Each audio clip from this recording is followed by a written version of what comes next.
A veces la gente viene y me dice, oye, el 1% de la población es psicópata. No es una cifra tan enorme como para que debiera preocuparnos como tú sugieres. Y sin embargo, yo les tengo que responder enseguida que este 1% en realidad se transforma en el 15% de la población reclusa simplemente porque los psicópatas cometen más delitos y más variados que el resto de los reclusos. Pero además, los psicópatas, como no llevan un letrero que diga «soy psicópata», infligen una cantidad de sufrimiento indecible en la gente inocente. Afortunadamente, estamos descubriendo, mediante evaluaciones muy precisas, quién tiene más posibilidades de ser psicópata. Y tal vez con ello consigamos reducir una parte de este sufrimiento indecible. La psicopatía se presenta bajo más caras que la del asesino despiadado. Los psicópatas tienen formas más sutiles de hacer daño que la agresión física. Muchos de ellos llevan trajes impecables, conducen coches de lujo y ocupan puestos de responsabilidad. Tu jefe podría ser uno de ellos. Robert Hart vuelve a redes para hablarnos de peligros que muchas veces preferimos no ver. Bueno, la gente dice que un 1% no es demasiado. Y un 1% de la población, sin embargo, es psicópata. Lo importante es que más del 15% de los reclusos son psicópatas. Lo que significa, obviamente, que cometen más delitos y crímenes que la gente en general. Tú también has sugerido que cometen una mayor variedad de delitos y de crímenes. ¿Es así, no? Sí, yo he sugerido que quizá el 1% de la población general es psicópata y el 15% de los reclusos. El problema es definir lo que significa psicópata. Es como preguntar cuánta gente padece hipertensión arterial. Claro, pues depende de dónde sitúes el umbral. Y tradicionalmente, en la investigación y la práctica de Norteamérica, se define al psicópata como alguien que puntúa 30 de 40 en esta escala de 40 puntos que he creado, el test revisado de evaluación de psicópatas. Y si partimos de esto para definir la psicopatía, y no es una definición mágica en absoluto, sino un instrumento de trabajo práctico, entonces alrededor del 1% de la población general... Resulta que lo es. En cierto modo, entonces, todos tenemos algún elemento de psicopatía, ¿no? Vaya, suena interesante, pero lo más probable es que no sea así. La psicopatía es una dimensión, así que es cierto que hay grados de psicopatía, pero la inmensa mayoría de la gente puntuaría alrededor de 0 a 1 en esta escala concreta. Ahora bien, una cosa está clarísima. Los psicópatas son incapaces de sentir empatía, de ponerse en el lugar de otra persona. Aunque saben lo que hacen, no sienten ningún tipo de remordimiento. Su conciencia no les dice que han actuado mal. Saben que obran de un modo que la sociedad considera erróneo. Entienden las reglas del juego. Las conocen perfectamente. La conciencia implica conocer las reglas, pero también sentir que uno debe cumplirlas, y en su caso no es así. Un psicópata entiende las normas y puede ponerse en la piel de alguien intelectualmente o cognitivamente, pero no emocionalmente. En su conducta falta uno de los elementos más importantes de la humanidad, es decir, cómo se pueden sentir los demás. Y esto significa, por supuesto, que pueden actuar sin tener que preocuparse en absoluto de cómo repercuten emocionalmente sus acciones en nosotros. Los psicópatas son personajes habituales tanto en el cine como en las novelas. Y es que hay algo en su personalidad que los hace especialmente atractivos, casi morbosos. Normalmente se recurre a los ejemplos más extremos, asesinos en serie y criminales sangrientos que aterrorizan a todo el mundo. Pero no todos los psicópatas matan. Algunos pasan totalmente inadvertidos, al menos para los que no sufren su personalidad maligna. Podemos encontrar psicópatas en cualquier sitio. Tu hermano, tu jefe o la cajera del supermercado podrían ser algunos de ellos. Se calcula que los psicópatas son el 1% de la población. Eso quiere decir que en España hay más o menos 447.000 psicópatas.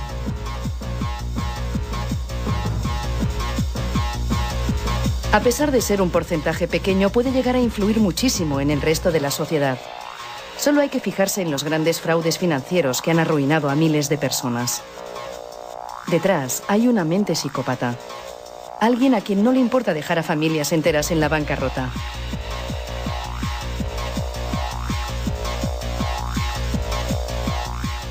Y no les importa porque no saben lo que sienten los demás. Los psicópatas no tienen empatía.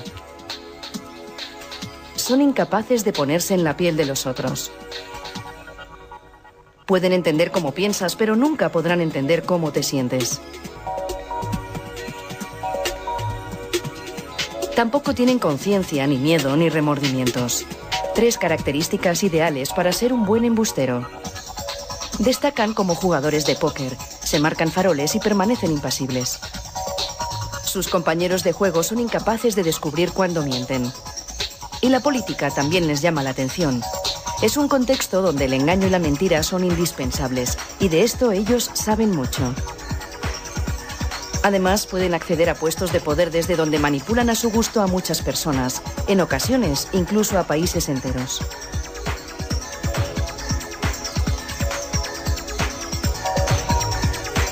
Y a pesar de conseguir sus objetivos, los psicópatas no se dan por satisfechos. La alegría y la felicidad son 2 sentimientos que nunca van a experimentar. De hecho, nunca van a sentir nada más que frustración, rabia y deseo sexual.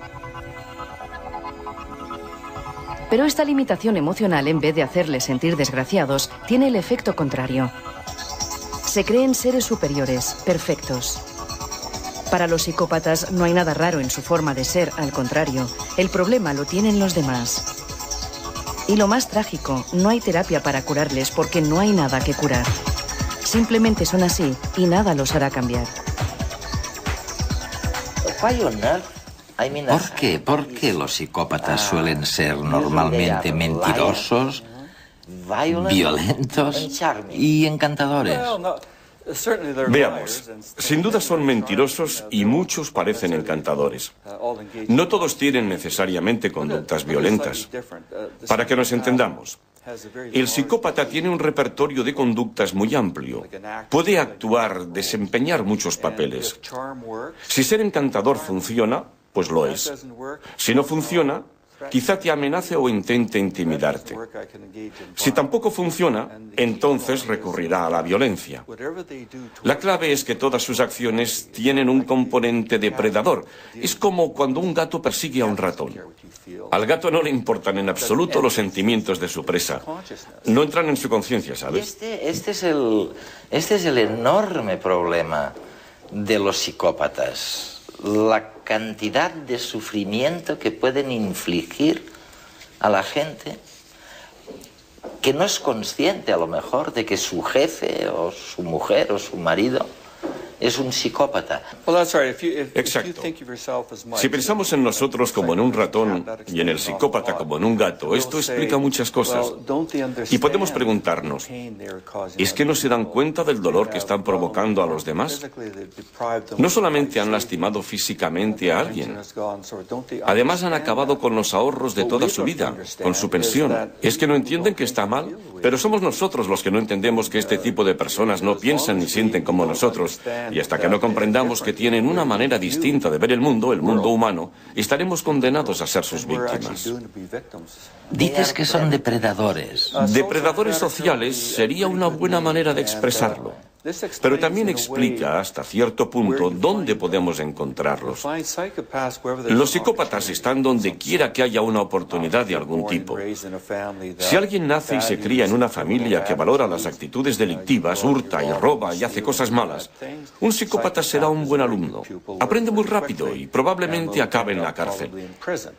Si naces en una familia distinta, una familia de abogados, médicos, sabes cómo vestir, cómo hablar, vas a las mejores escuelas y a la vez tienes esos rasgos de la personalidad, es decir, mientes fácilmente, engañas, no te importan los demás. Hablas muy bien. Bueno, entonces probablemente acabes en otro sitio. Podría ser la política o el derecho. Podría ser cualquier profesión en la que gracias a tu posición puedas ejercer poder y controlar a los demás. ¿José un psicópata? No, nunca lo hubiera dicho. ¿José un psicópata? José, pero sí. Era un tío encantador, ¿no? Los psicópatas consiguen engañar a casi todo el mundo. Son conversadores amenos y divertidos, con respuestas rápidas e inteligentes. Su fachada es impecable, pero por dentro están vacíos. Solo se relacionan por puro interés. Son como actores que interpretan un papel, el papel de su propia vida. Al principio me caía bien, francamente bien, la verdad. Era un tío pues, que contaba historias, pero conforme pasaba el tiempo la verdad es que me empezó a parecer superficial. Ahora que lo dices sí que era un poco raro. Había algo en los ojos. Era como si no mostrara ninguna emoción. Como si tuviera una máscara. Eso sí, siempre iba impecable. Las camisas perfectamente planchadas y ropa de calidad. Siempre iba con ropa italiana. Los psicópatas tienen una necesidad de autogratificación desmesurada. Para satisfacerla se sirven de todos los que tienen a su alrededor. Y saben que con una buena apariencia es más fácil conseguir lo que quieren.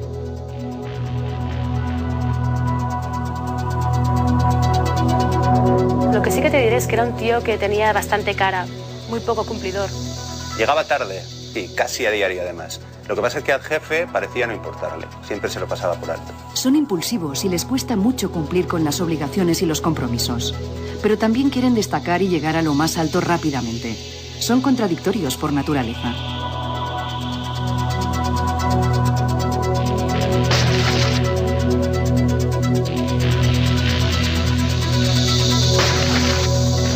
Siempre intentaba destacar, siempre intentaba tirar para arriba, ¿no? Y no le importaba cómo. A mí me tenía amargada. Siempre pedía los informes a última hora y larguísimos. Y luego se colgaba en las medallas. Los psicópatas identifican a los más vulnerables y se aprovechan de ellos. Ven a las personas como simples objetos que les pueden beneficiar y no sienten ningún remordimiento. Es más, para ellos, el débil también es un imbécil, alguien que está pidiendo a gritos que le exploten.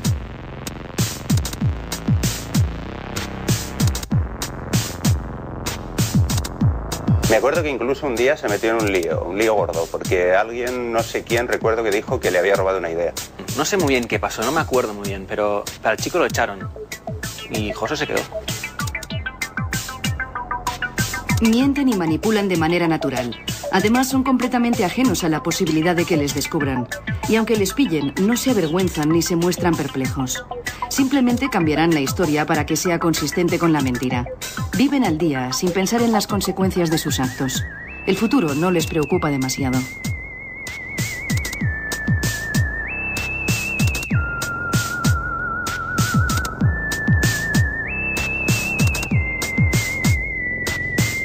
A mí me engañó totalmente, pero me entendía y me comprendía tan bien. En las relaciones de pareja, los psicópatas también son unos actores magníficos. Son incapaces de sentir amor, pero aprenden a imitar el romanticismo. El cine es una buena escuela. Repiten las frases que oyen en las películas para hacerse pasar por novios cariñosos y complacientes. Cuando la víctima muerde el anzuelo y se enamora perdidamente, aparece su lado más oscuro. En nombre del amor, le sacan todo lo que pueden. El psicópata puede ser cualquiera. Podría ser tu amiga, tu madre o incluso la persona que ves cuando te miras al espejo.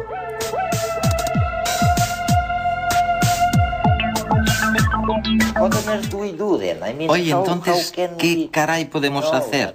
¿Cómo sabemos que nos enfrentamos a alguien que supone una amenaza personal? Pues bien, normalmente no sabes que te enfrentas a un psicópata, pero sí que tienes un problema grave. Por ejemplo, Una mujer cuyo marido la maltrata se va con otras, no se ocupa de la familia. Sabe que hay algo que no funciona nada bien. Quizá no utilice el término psicópata porque no lo conoce, y muchos terapeutas, médicos, psiquiatras le dirán que la psicopatía es un mito, que no creen en ese concepto. Y la pobre mujer solo podrá decir, vaya, me enfrento a un mito, pero ese mito me pega una paliza cada noche. Es algo muy extraño. Lo único que podemos hacer, me parece, es informar al público de que hay individuos así y que funcionan de esta manera, y tal vez podamos hacer algo para evitar que hagan daño. Está claro, está claro. Pero el problema es grave, porque por lo general la víctima no tiene manera de resolverlo. La policía muchas veces no ayuda, los terapeutas tampoco. A veces los amigos creen que es la mujer la que tiene el problema. O si la psicópata es la mujer, creen que el problema es el hombre. Pero tendría que haber algo para identificarlos. Estoy pensando en nuestros telespectadores ahora, aquí en España y Latinoamérica. Quizá podamos sugerirles algo, de hecho. Tú los sugieres en tu maravilloso libro, Serpientes con trajes.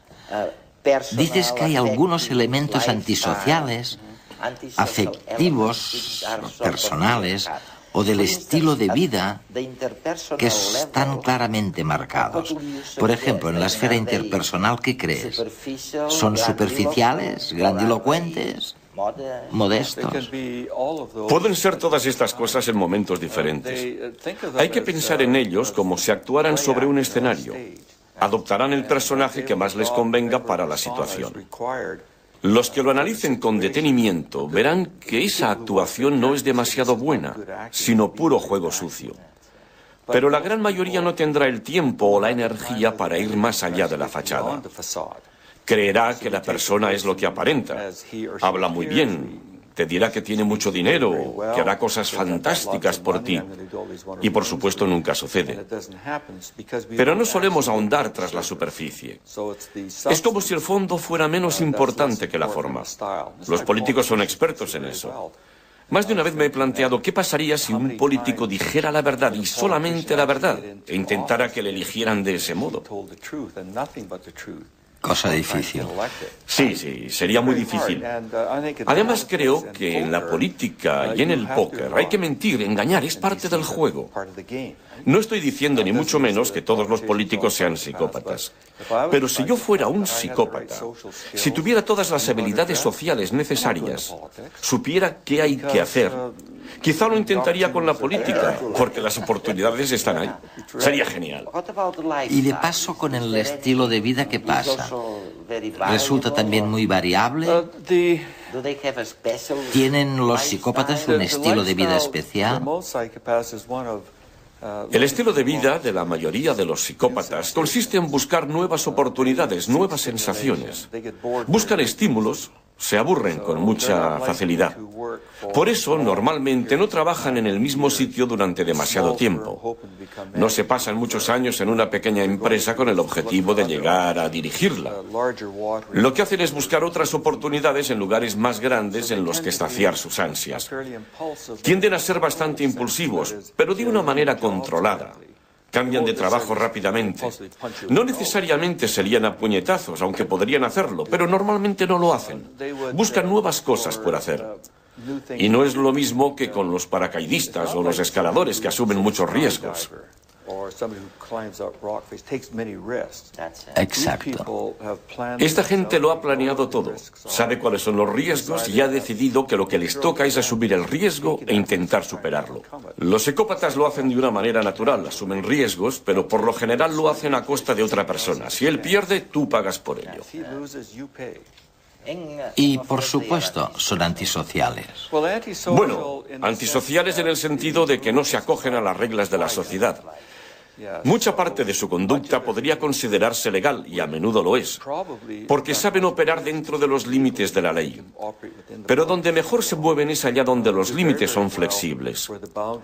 Pensemos en una organización de nueva creación, o en la desintegración de la Unión Soviética cuando sobrevino el caos. ¿Qué pasó entonces? O pensemos en la antigua Yugoslavia, cuando todo se viene abajo, cuando las antiguas reglas dejan de ser aplicables. Entonces, moviéndose con agilidad en el escenario, sintiéndose en su salsa, tendremos a un psicópata aprovechándose de la situación.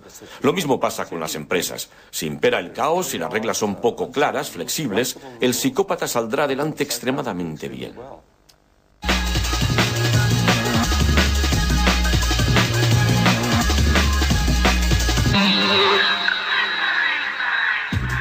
Un estudio del Consejo Superior de Investigaciones Científicas ha reconstruido tratamientos curativos que se realizaban mediante conjuros y masajes hace 4000 años.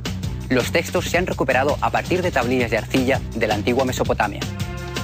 Según la investigación, los exorcistas de la época recitaban sus conjuros mientras practicaban los masajes vestidos con un disfraz de pez, símbolo del dios de la magia. Algunos de estos relatos proporcionaban al paciente una explicación de su enfermedad para que comprendieran el porqué de su sufrimiento.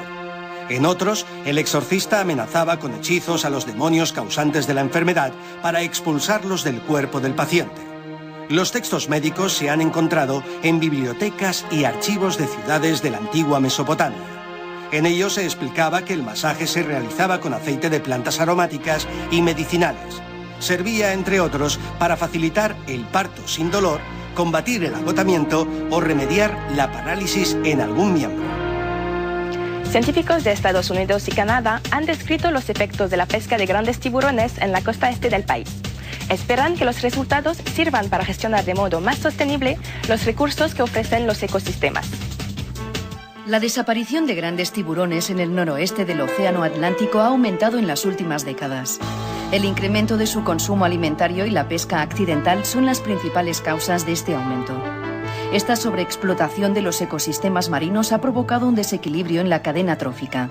Al descender las poblaciones de grandes tiburones que son depredadores naturales, han aumentado las de rayas y pequeños tiburones. En consecuencia, las ostras, almejas y otros moluscos, la principal fuente de alimento de las rayas, han disminuido en gran cantidad.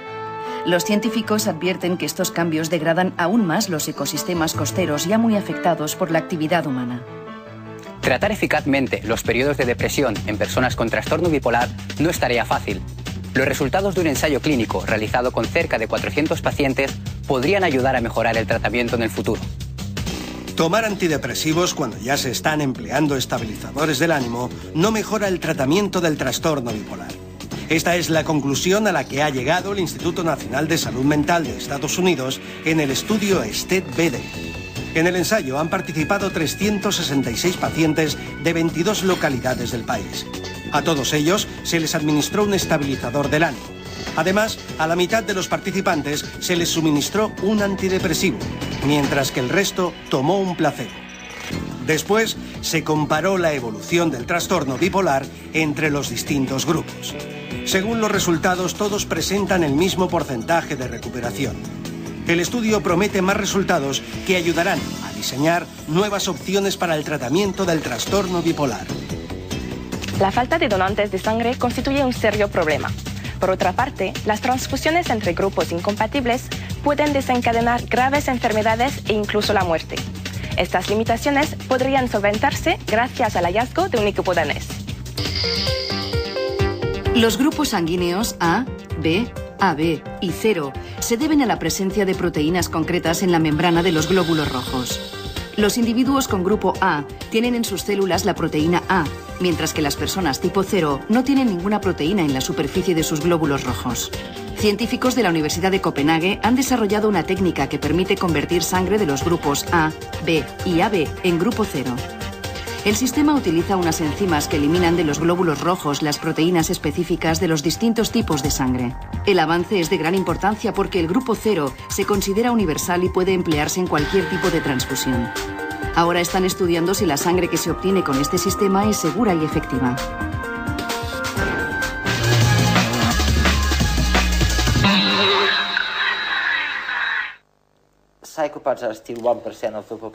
Bueno, hemos dicho todo eso y los psicópatas siguen siendo el 1% de la población. Pero este trastorno, o lo que quiera que sea, ¿es una enfermedad mental o no lo es? No.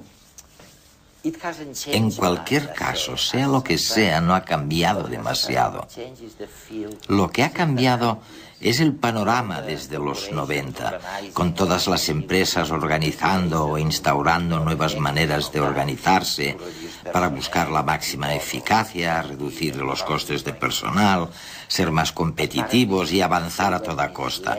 Aparentemente muchas empresas han sido engañadas, increíblemente, y han incorporado a muchos psicópatas en su plantilla.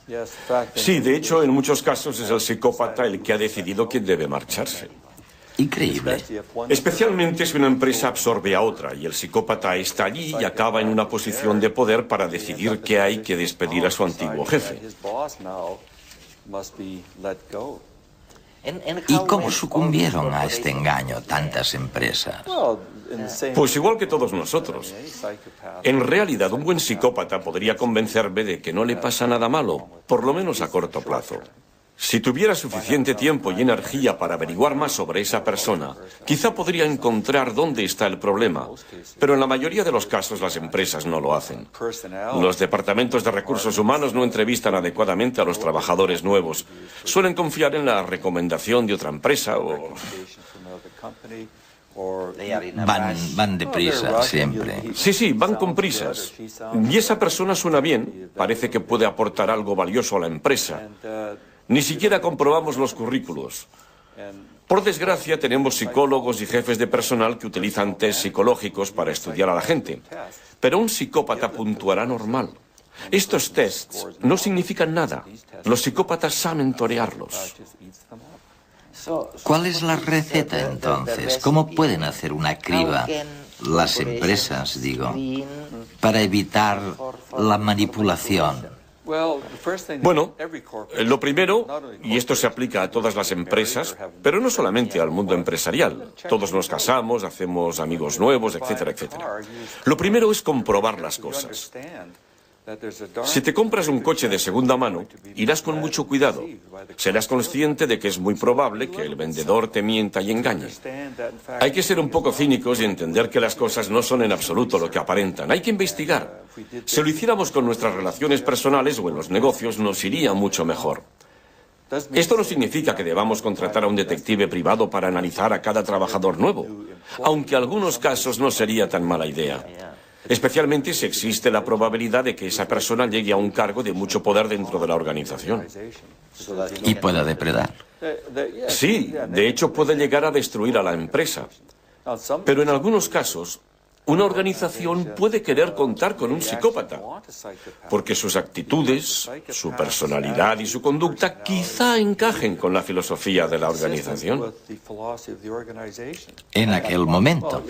Sí, piensa por un momento en el crimen organizado, ese sería un ejemplo extremo.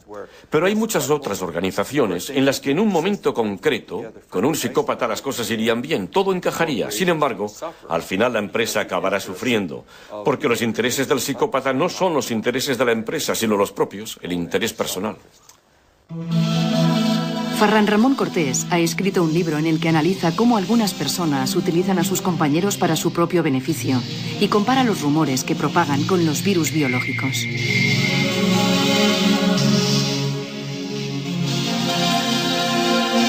En todas las empresas, desde mi punto de vista, en todas sin excepción, hay personas tóxicas.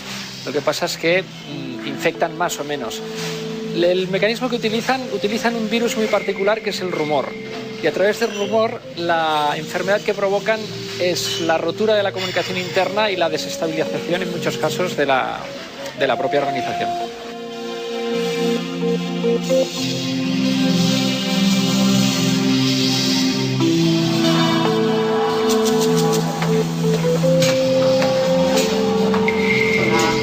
Hola.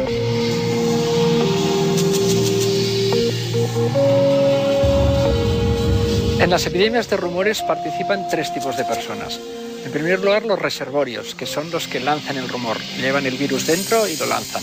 En segundo lugar, tenemos los huéspedes infectados, son las personas que van transmitiendo el rumor de persona a persona. Y luego nos encontramos también con los inmunes.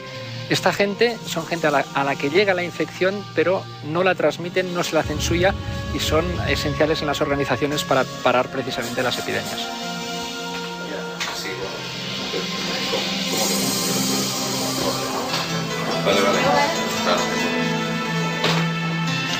Los rumores, igual que los virus, van pasando de unos a otros, se van contagiando hasta que alcanzan una parte sustancial de la plantilla. Por el camino van intoxicando y lo que producen es una destrucción de la comunicación interna. Hay situaciones propicias para que empiecen estos procesos de epidemia de rumores. Una de ellas es cuando hay situaciones de cambio. En las situaciones de cambio se generan muchos rumores porque proyectamos nuestros miedos, sobre todo en el peor de los escenarios, en forma de rumores que difundimos a gran velocidad. De la información original, el rumor elimina detalles esenciales, lo sustituye por otros, haciendo la historia más interesante, más incisiva y por tanto también más contagiosa. Es lo que es la mutación, que igual que ocurre con los virus, en cada mutación ganamos un estadio en virulencia.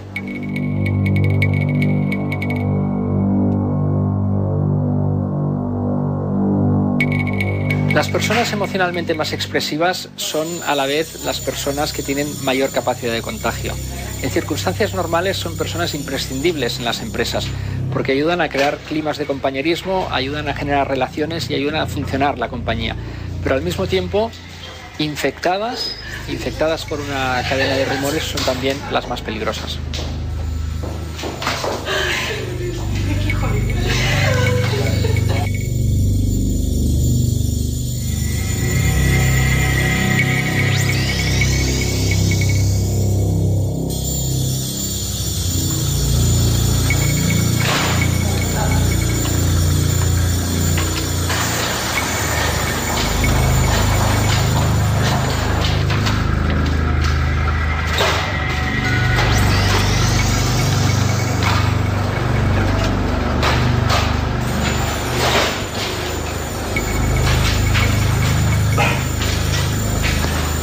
Ante una epidemia de rumores es muy importante identificar el origen, de dónde parte, quién es la persona que lo ha difundido.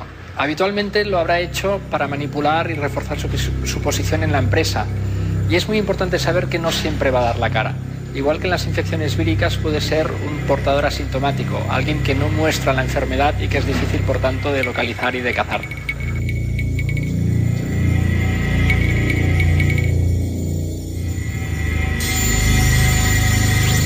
Al igual que en otras infecciones víricas, aquí también existe la posibilidad de tener una vacuna. La vacuna que yo propongo son un conjunto de actuaciones que lo que quieren es reforzar la confianza entre la gente. Con confianza se produce inmunidad y los rumores llegan porque siempre están allí, pero no calan y no dañan a la organización. ¿La psicopatía tiene causas genéticas o depende del entorno? Pues de hecho ambas cosas, aunque probablemente los genes influyen más que el entorno. Este debate ha estado vigente durante mucho tiempo y seguirá estándolo, especialmente en este ámbito. Porque la pregunta que se hace la gente es, ¿el psicópata nació malvado o se volvió malvado? Sí. Y la respuesta es una combinación de ambas cosas. No existe un gen para la psicopatía. No. No lo hemos descubierto todavía. Con el tiempo quizá encontremos una combinación de genes que expliquen la conducta. Pero lo que sí tenemos son buenas pruebas científicas de que hay factores genéticos muy fuertes que entran en juego. ¿Y esto no plantea problemas jurídicos muy serios? Es decir, si es algo marcadamente genético, ¿cómo podemos culparlos por lo que han hecho? Si es tan claramente genético, ¿cómo les podemos culpar? Bueno, hay muchas otras cosas que se deben a componentes genéticos. Por ejemplo, la inteligencia. Hay personas que por naturaleza no son muy listas, pero seguimos responsabilizándolas de sus actos y entienden las reglas del juego. Lo mismo sucede con la psicopatía.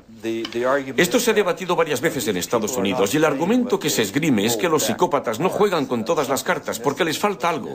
Les falta la capacidad de entender que lo que hacen tiene consecuencias emocionalmente devastadoras sobre los demás.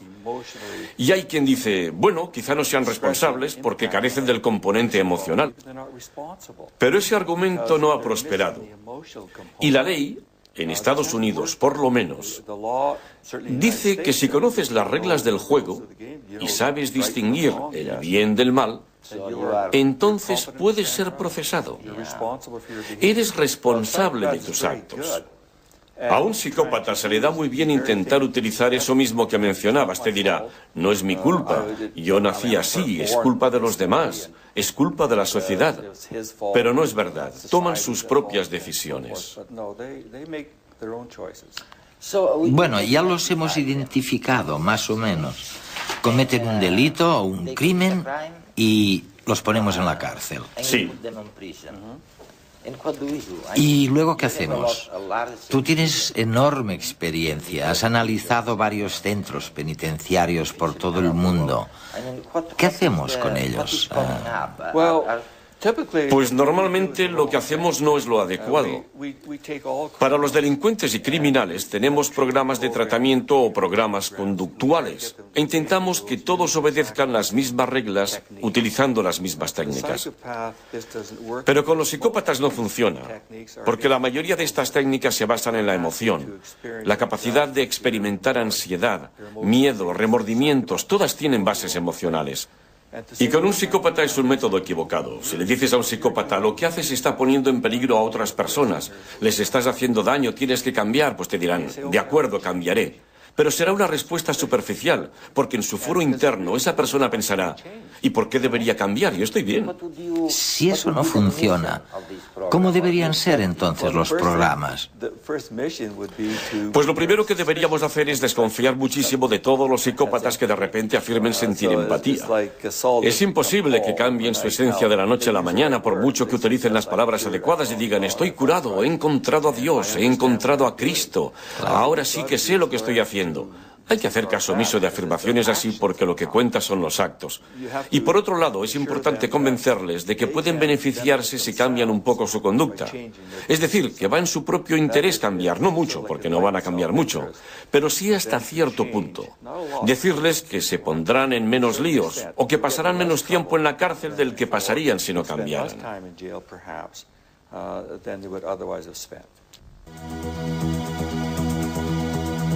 El psicólogo Robert Hare es el creador del examen psicológico más utilizado del momento para identificar a psicópatas, la escala Hare. En este método se evalúa si un individuo cumple algunos de los 20 criterios establecidos en la escala Hare. Estos criterios no son más que rasgos característicos de la personalidad psicopática. Algunos ejemplos de ellos son la falta de empatía, el encanto superficial o un egocentrismo extremo. Para llevarla a cabo, el paciente es sometido a un cuestionario estructurado. Es entonces cuando el evaluador concede para cada criterio 0, 1 o 2 puntos en función de si el paciente no lo cumple, lo hace parcialmente o lo cumple en su totalidad. Tras el test, el evaluado adquiere una puntuación final que varía de 0 a 40, considerándose psicópatas a los individuos con calificaciones superiores a 30. Recientemente se ha desarrollado una nueva prueba para detectar si la percepción de la violencia varía entre criminales psicópatas y aquellos que no lo son. Su resultado ha sido un éxito y tan solo 10 minutos parecen suficientes para reconocer individuos con trastornos psicopáticos. Este examen sencillo obliga al evaluado a clasificar palabras en agradables, desagradables, violentas o pacíficas. Por ejemplo, ¿es la palabra sangre agradable o desagradable? Y matar, ¿se cataloga como violenta o pacífica? El tiempo requerido para asociar términos tanto de forma correcta como errónea parece ser mucho menor en psicópatas, dejando constancia de la concepción anómala que poseen de la violencia.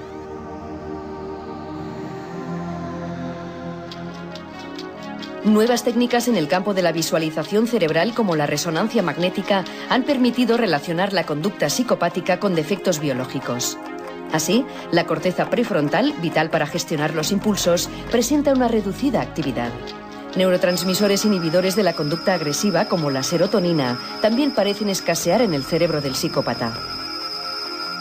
En definitiva, los últimos avances en psicología y técnicas de imagen cerebral han facilitado la diagnosis de la psicopatía. El reto ahora consistirá en la cura y la reinserción de los que la padecen.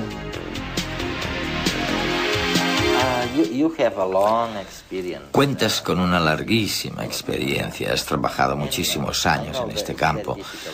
Y ya sé que es muy difícil responder a la pregunta que te voy a hacer, pero ¿crees que la cantidad de sufrimiento de la gente corriente a manos de esos instintos depredadores de los psicópatas ha aumentado con el tiempo? ¿O te imaginas que hace años era mucho peor? ¿En qué punto estamos? Ahora tenemos tu escala para medir. Hemos empezado a darnos cuenta de que son diferentes. ¿Está mejorando la situación? No sabes cuánto me gustaría saberlo. Todo funciona por ciclos.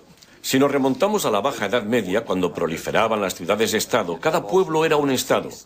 Y eso a menudo entrañaba peleas, asesinatos, saqueos, violaciones constantes y, por supuesto, allí encajaba perfectamente el psicópata.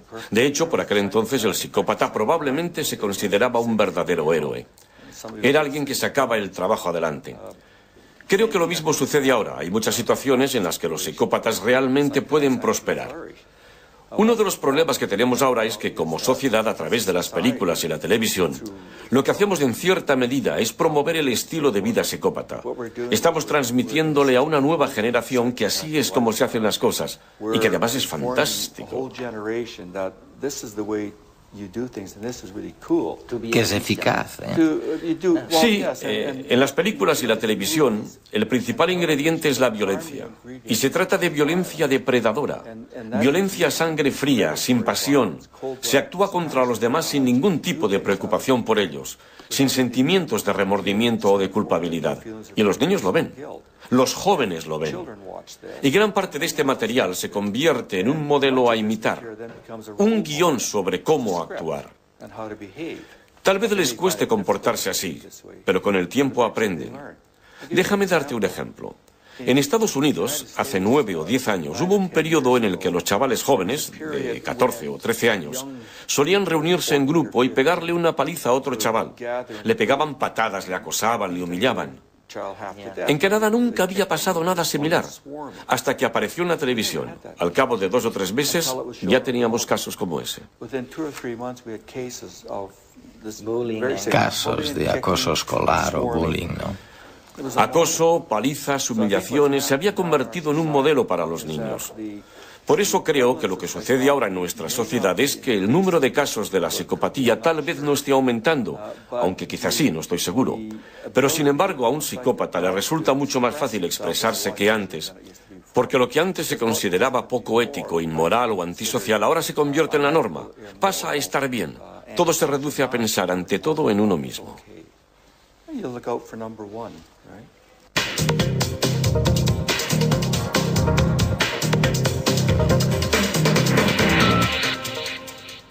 Probablemente la pregunta que más se relaciona con mi motivación en el campo de la criminología es ¿qué es lo que hace que las personas busquen en la violencia su modo de estar en el mundo? Vicente Garrido es uno de los mayores expertos en psicopatía de nuestro país. Sus investigaciones en la Universidad de Valencia van mucho más allá de los libros y se puede decir que ha mirado a más de un psicópata a los ojos. Hoy nos habla de qué hay en esas mentes. La palabra que he traído es humillación.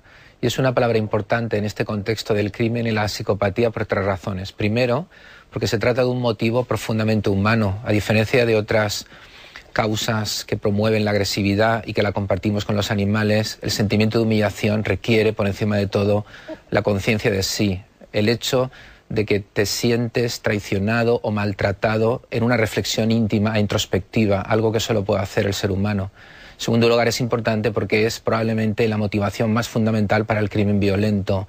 Y en tercer lugar, aunque de una manera más aproximada, porque mi teoría es que los asesinos en serie matan porque no quieren ser lo que son y cuando matan intentan ser otras personas y en buena medida se sienten humillados del rol que ahora desempeñan, por eso quieren construir una nueva realidad y por eso se convierten en asesinos en serie.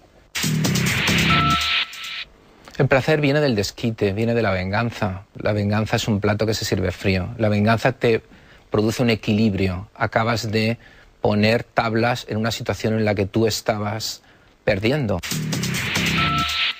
Os he traído lo que es mi última obra, escrita con mi colega Patricia López, que se denomina El rastro del asesino, de que estoy particularmente satisfecho por 2 razones. Primero, porque es el primer libro que habla de la técnica del profiling, la personalidad criminal como herramienta forense para permitir orientar la investigación criminal en asesinos sistemáticos desconocidos, asesinos en serie, pero también agresores sexuales.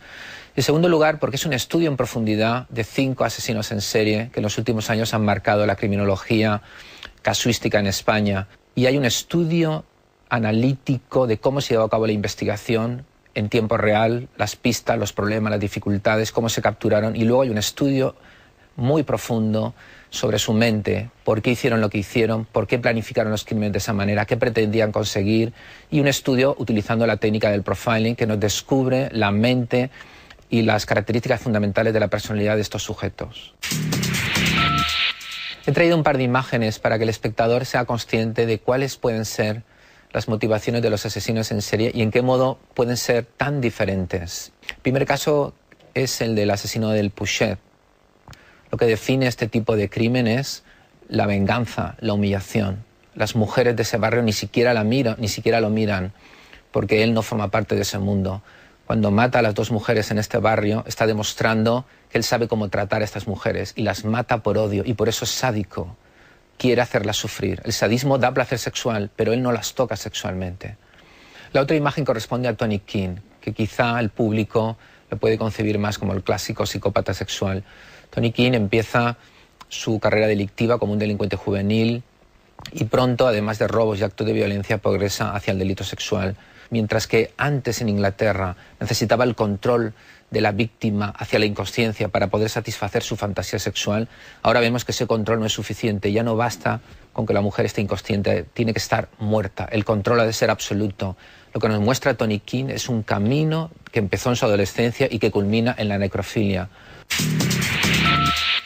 Pues he traído un objeto hasta cierto punto histórico porque el primer caso documentado en el que se aplicó la técnica del perfil criminológico a la hora de ayudar en la captura de un asesino en serie fue justamente en el caso de Ferrandiz, y tuve la oportunidad de ser yo en ese caso la persona responsable de colaborar con la Guardia Civil y el juez para capturar a Ferrandiz. Él me escribió de su puño y letra cómo llevó a cabo el primero de los crímenes, y es justamente lo que puede ver el espectador aquí. Él escribe el momento en que invita a su primera víctima, la filóloga joven castellonense Sonia Rubio, a subir a su coche, cómo la lleva en un momento determinado del trayecto por la zona de Playetes, por la zona de Benicàssim, la golpea para dejarla inconsciente, para controlarla, cómo posteriormente, cuando ya está en una zona pantanosa donde no hay posibilidad de ser observado ni que la chica reciba ayuda, la ata, la hace caminar, y en un momento determinado donde él considera que ese cadáver va a quedar ahí durante mucho tiempo sin descubrir, lleva a cabo su crimen, un crimen con un componente de control y de escenario en su manejo y en su preparación muy significativo. Él, por vez primera, siente que realmente hace para lo que ha sido llamado en este mundo y se convierte en un asesino en serie.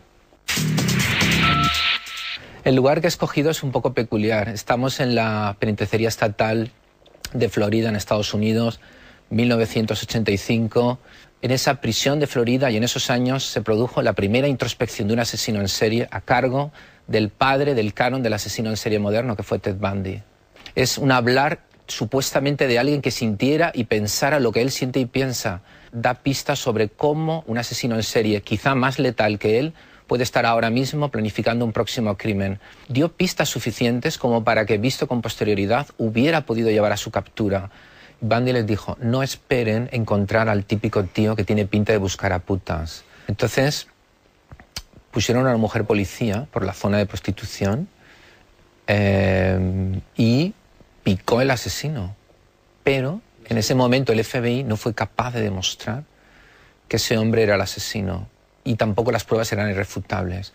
Entonces durante 20 años estuvo libre, y solo cuando se descubrió el ADN le pudieron pillar.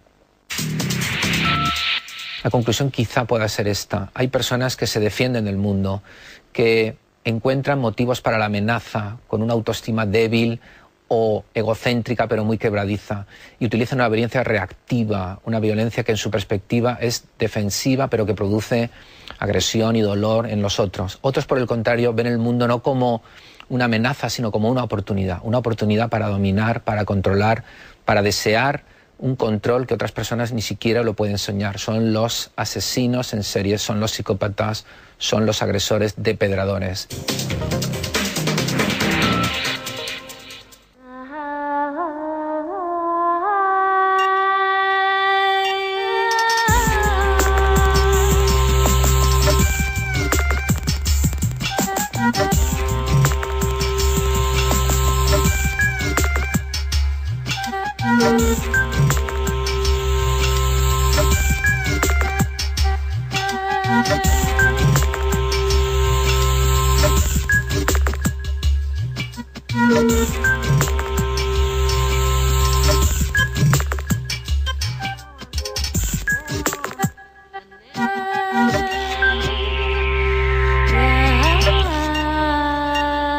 algo, de hecho. Tú lo sugieres en tu maravilloso libro, Serpientes con trajes. Dices que hay algunos elementos antisociales, afectivos, personales o del estilo de vida que están claramente marcados. Por ejemplo, en la esfera interpersonal, ¿qué crees? ¿Son superficiales, grandilocuentes, modestos? Pueden ser todas estas cosas en momentos diferentes. Hay que pensar en ellos como si actuaran sobre un escenario. Adoptarán el personaje que más les convenga para la situación. Los que lo analicen con detenimiento verán que esa actuación no es demasiado buena, sino puro juego sucio. Pero la gran mayoría no tendrá el tiempo o la energía para ir más allá de la fachada. Creerá que la persona es lo que aparenta. Habla muy bien. Te dirá que tiene mucho dinero, que hará cosas fantásticas por ti. Y por supuesto nunca sucede. Pero no solemos ahondar tras la superficie.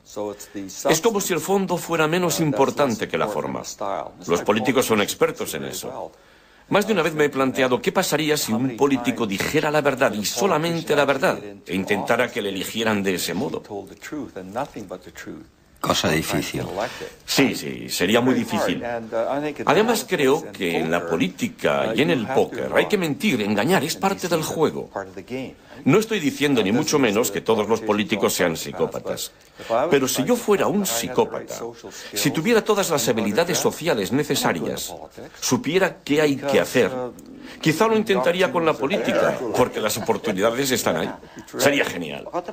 Y de paso, con el estilo de vida, ¿qué pasa? ¿Resulta también muy variable? ¿Tienen los psicópatas un estilo de vida especial? El estilo de vida de la mayoría de los psicópatas consiste en buscar nuevas oportunidades, nuevas sensaciones.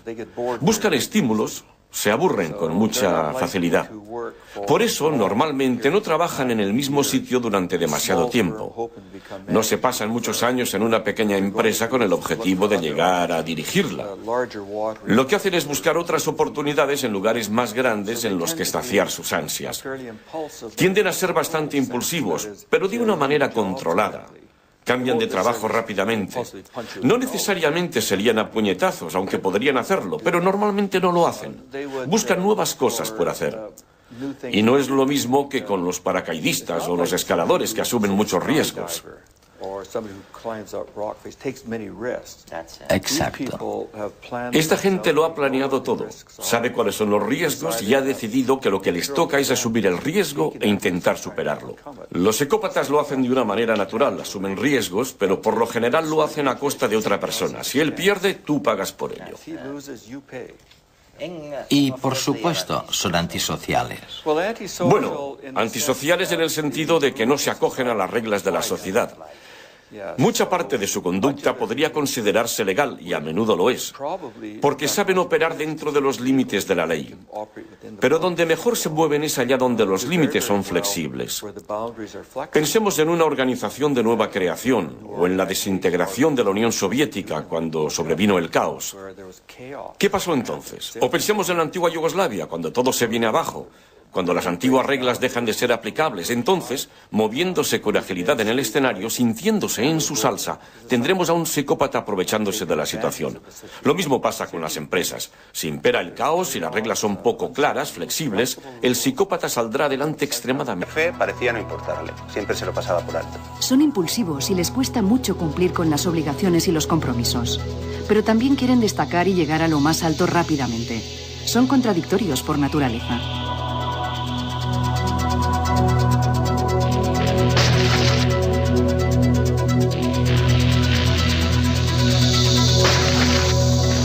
Siempre intentaba destacar, siempre intentaba tirar para arriba, ¿no? Y no le importaba cómo. A mí me tenía amargada. Siempre pedía los informes a última hora y larguísimos. Y luego se colgaba en las medallas. Los psicópatas identifican a los más vulnerables y se aprovechan de ellos. Ven a las personas como simples objetos que les pueden beneficiar y no sienten ningún remordimiento. Es más, para ellos, el débil también es un imbécil, alguien que está pidiendo a gritos que le exploten.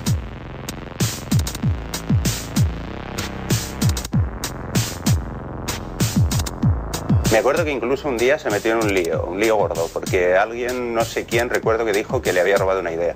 No sé muy bien qué pasó, no me acuerdo muy bien, pero al chico lo echaron y José se quedó. Mienten y manipulan de manera natural. Además, son completamente ajenos a la posibilidad de que les descubran. Y aunque les pillen, no se avergüenzan ni se muestran perplejos. Simplemente cambiarán la historia para que sea consistente con la mentira. Viven al día, sin pensar en las consecuencias de sus actos. El futuro no les preocupa demasiado.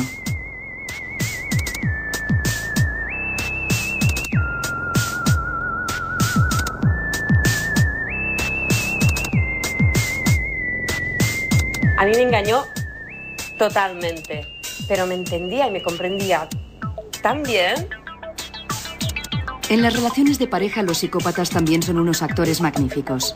Son incapaces de sentir amor, pero aprenden a imitar el romanticismo.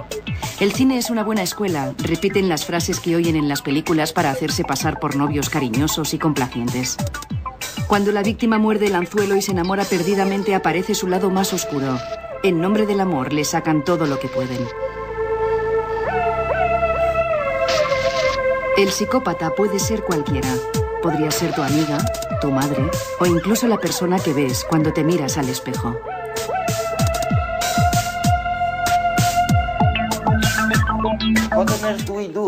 Oye, entonces, ¿qué caray podemos hacer? ¿Cómo sabemos que nos enfrentamos a alguien que supone una amenaza personal? Pues bien, normalmente no sabes que te enfrentas a un psicópata, pero sí que tienes un problema grave. Por ejemplo, una mujer cuyo marido la maltrata se va con otras, no se ocupa de la familia. Sabe que hay algo que no funciona nada bien. Quizá no utilice el término psicópata porque no lo conoce, y muchos terapeutas, médicos, psiquiatras le dirán que la psicopatía es un mito, que no creen en ese concepto. Y la pobre mujer solo podrá decir, vaya, me enfrento a un mito, pero ese mito me pega una paliza cada noche. Es algo muy extraño. Lo único que podemos hacer, me parece, es informar al público de que hay individuos así y que funcionan de esta manera, y tal vez podamos hacer algo para evitar que hagan daño. Está claro, está claro. Pero el problema es grave, porque por lo general la víctima no tiene manera de resolverlo. La policía muchas veces no ayuda, los terapeutas tampoco. A veces los amigos creen que es la mujer la que tiene el problema. O si la psicópata es la mujer, creen que el problema es el hombre. Pero tendría que haber algo para identificarlos. Estoy pensando en nuestros telespectadores ahora, aquí en España y Latinoamérica. Quizá podamos sugerirles algo. Parecen encantadores. No todos tienen necesariamente conductas violentas. Para que nos entendamos, el psicópata tiene un repertorio de conductas muy amplio. Puede actuar, desempeñar muchos papeles. Si ser encantador funciona, pues lo es. Si no funciona, quizá te amenace o intente intimidarte. Si tampoco funciona, entonces recurrirá a la violencia. La clave es que todas sus acciones tienen un componente depredador. Es como cuando un gato persigue a un ratón. Al gato no le importan en absoluto los sentimientos de su presa.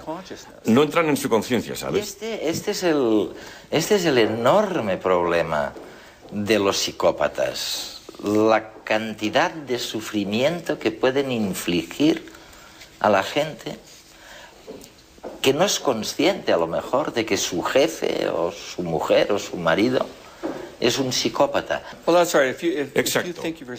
Si pensamos en nosotros como en un ratón y en el psicópata como en un gato, esto explica muchas cosas. Y podemos preguntarnos, ¿es que no se dan cuenta del dolor que están provocando a los demás? No solamente han lastimado físicamente a alguien, además han acabado con los ahorros de toda su vida, con su pensión. ¿Es que no entienden que está mal? Pero somos nosotros los que no entendemos que este tipo de personas no piensan ni sienten como nosotros. Y hasta que no comprendamos que tienen una manera distinta de ver el mundo humano, estaremos condenados a ser sus víctimas. Dices que son depredadores. Depredadores sociales sería una buena manera de expresarlo. Pero también explica hasta cierto punto dónde podemos encontrarlos. Los psicópatas están donde quiera que haya una oportunidad de algún tipo. Si alguien nace y se cría en una familia que valora las actitudes delictivas, hurta y roba y hace cosas malas, un psicópata será un buen alumno. Aprende muy rápido y probablemente acabe en la cárcel. Si naces en una familia distinta, una familia de abogados, médicos, sabes cómo vestir, cómo hablar, vas a las mejores escuelas y a la vez tienes esos rasgos de la personalidad, es decir, mientes fácilmente, engañas, no te importan los demás. Hablas muy bien. Bueno, entonces probablemente acabes en otro sitio. Podría ser la política o el derecho. Podría ser cualquier profesión en la que gracias a tu posición puedas ejercer poder y controlar a los demás. ¿José un psicópata? No, nunca lo hubiera dicho. ¿José un psicópata? José, pero sí. Era un tío encantador, ¿no? Los psicópatas consiguen engañar a casi todo el mundo. Son conversadores amenos y divertidos, con respuestas rápidas e inteligentes. Su fachada es impecable, pero por dentro están vacíos. Solo se relacionan por puro interés. Son como actores que interpretan un papel, el papel de su propia vida. Al principio me caía bien, francamente bien, la verdad. Era un tío pues, que contaba historias, pero conforme pasaba el tiempo la verdad es que me empezó a parecer superficial. Ahora que lo dices sí que era un poco raro. Había algo en los ojos. Era como si no mostrara ninguna emoción. Como si tuviera una máscara. Eso sí, siempre iba impecable. Las camisas perfectamente planchadas y ropa de calidad. Siempre iba con ropa italiana. Los psicópatas tienen una necesidad de autogratificación desmesurada. Para satisfacerla se sirven de todos los que tienen a su alrededor. Y saben que con una buena apariencia es más fácil conseguir lo que quieren.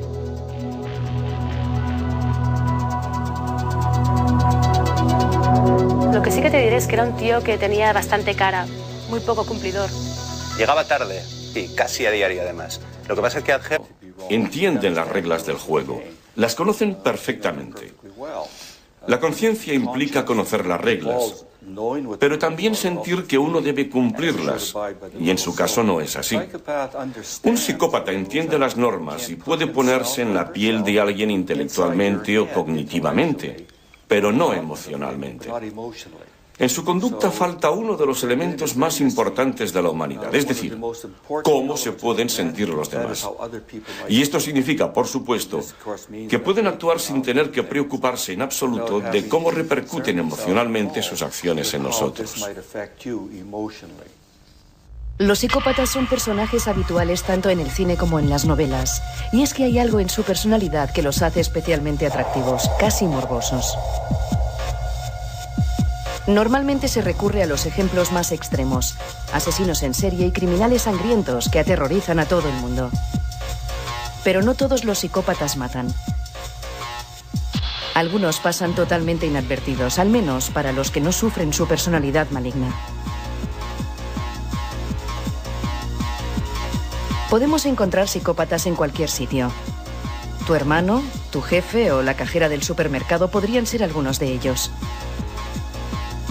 Se calcula que los psicópatas son el 1% de la población. Eso quiere decir que en España hay más o menos 447.000 psicópatas.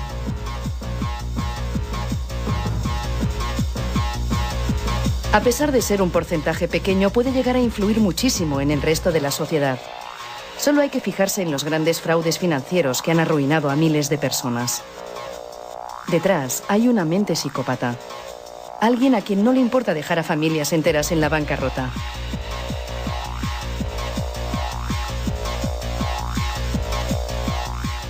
Y no les importa porque no saben lo que sienten los demás. Los psicópatas no tienen empatía. Son incapaces de ponerse en la piel de los otros. Pueden entender cómo piensas, pero nunca podrán entender cómo te sientes. Tampoco tienen conciencia, ni miedo, ni remordimientos. 3 características ideales para ser un buen embustero. Destacan como jugadores de póker, se marcan faroles y permanecen impasibles. Sus compañeros de juego son incapaces de descubrir cuándo mienten. Y la política también les llama la atención.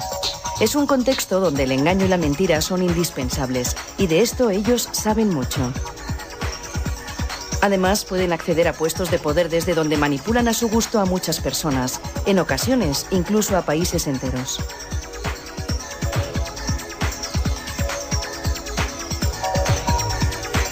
Y a pesar de conseguir sus objetivos, los psicópatas no se dan por satisfechos. La alegría y la felicidad son dos sentimientos que nunca van a experimentar. De hecho, nunca van a sentir nada más que frustración, rabia y deseo sexual. Pero esta limitación emocional, en vez de hacerles sentir desgraciados, tiene el efecto contrario. Se creen seres superiores, perfectos.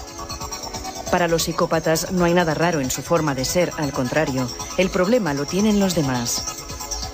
Y lo más trágico, no hay terapia para curarles porque no hay nada que curar. Simplemente son así y nada los hará cambiar. ¿Por qué? ¿Por qué los psicópatas suelen ser normalmente mentirosos, violentos y encantadores? Veamos, sin duda son mentirosos y muchos... A veces la gente viene y me dice, oye, el 1% de la población es psicópata. No es una cifra tan enorme como para que debiera preocuparnos como tú sugieres. Y sin embargo, yo les tengo que responder enseguida que este 1% en realidad se transforma en el 15% de la población reclusa simplemente porque los psicópatas cometen más delitos y más variados que el resto de los reclusos. Pero además, los psicópatas, como no llevan un letrero que diga «soy psicópata», infligen una cantidad de sufrimiento indecible en la gente inocente. Afortunadamente, estamos descubriendo, mediante evaluaciones muy precisas, quién tiene más posibilidades de ser psicópata. Y tal vez con ello consigamos reducir una parte de este sufrimiento indecible. La psicopatía se presenta bajo más caras que la del asesino despiadado. Los psicópatas tienen formas más sutiles de hacer daño que la agresión física. Muchos de ellos llevan trajes impecables, conducen coches de lujo y ocupan puestos de responsabilidad. Tu jefe podría ser uno de ellos. Robert Hart vuelve a redes para hablarnos de peligros que muchas veces preferimos no ver. Bueno, la gente dice que un 1% no es demasiado. Y un 1% de la población, sin embargo, es psicópata. Lo importante es que más del 15% de los reclusos son psicópatas. Lo que significa, obviamente, que cometen más delitos y crímenes que la gente en general. Tú también has sugerido que cometen una mayor variedad de delitos y de crímenes. Es así, ¿no? Sí, yo he sugerido que quizá el 1% de la población general es psicópata y el 15% de los reclusos. El problema es definir lo que significa psicópata. Es como preguntar cuánta gente padece hipertensión arterial. Claro, pues depende de dónde sitúes el umbral. Y tradicionalmente, en la investigación y la práctica de Norteamérica, se define al psicópata como alguien que puntúa 30 de 40 en esta escala de 40 puntos que he creado, el test revisado de evaluación de psicópatas. Y si partimos de esto para definir la psicopatía, y no es una definición mágica en absoluto, sino un instrumento de trabajo práctico, entonces alrededor del 1% de la población general... Resulta que lo es. En cierto modo, entonces, todos tenemos algún elemento de psicopatía, ¿no? Vaya, suena interesante, pero lo más probable es que no sea así. La psicopatía es una dimensión, así que es cierto que hay grados de psicopatía, pero la inmensa mayoría de la gente puntuaría alrededor de 0 a 1 en esta escala concreta. Ahora bien, una cosa está clarísima. Los psicópatas son incapaces de sentir empatía, de ponerse en el lugar de otra persona.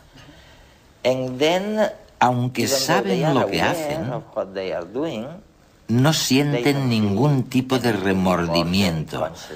Su conciencia no les dice que han actuado mal. Saben que obran de un modo que la sociedad considera erróneo.